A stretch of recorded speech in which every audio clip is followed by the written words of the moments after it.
കർത്താവിൻ്റെ മേൽ നിറഞ്ഞു നിന്ന ഈ ആത്മാവിൻ്റെ ശക്തിയിലാണ് കർത്താവ് വചനം പ്രസംഗിച്ചത്, രോഗികളെ സുഖപ്പെടുത്തിയത്, ദൈവരാജ്യത്തിൻ്റെ പ്രഘോഷണങ്ങൾ നടത്തിയത്.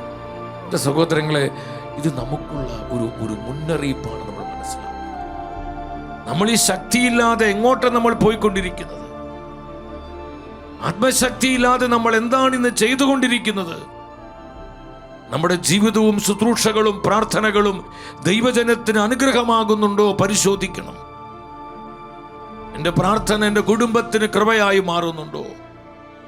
ഒരു അപ്പൻ, ഒരു അമ്മ എന്ന നിലയിൽ എൻ്റെ പ്രാർത്ഥന എൻ്റെ തലമുറകൾക്ക് അഭിഷേകമായി ഭവിക്കുന്നുണ്ടോ?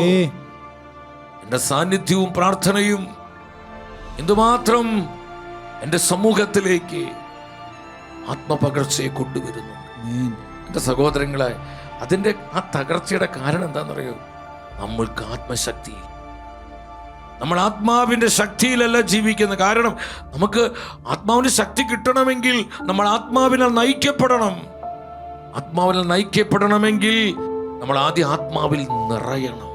ആത്മാവിൽ നിറയപ്പെട്ട ഒരു ജീവിതത്തിലാണ് ആത്മ നടത്തിപ്പുണ്ടാകുന്നത്. അപ്രകാരം ഒരു ജീവിതത്തിലാണ് ആത്മശക്തി വ്യാപരിക്കുന്നത്.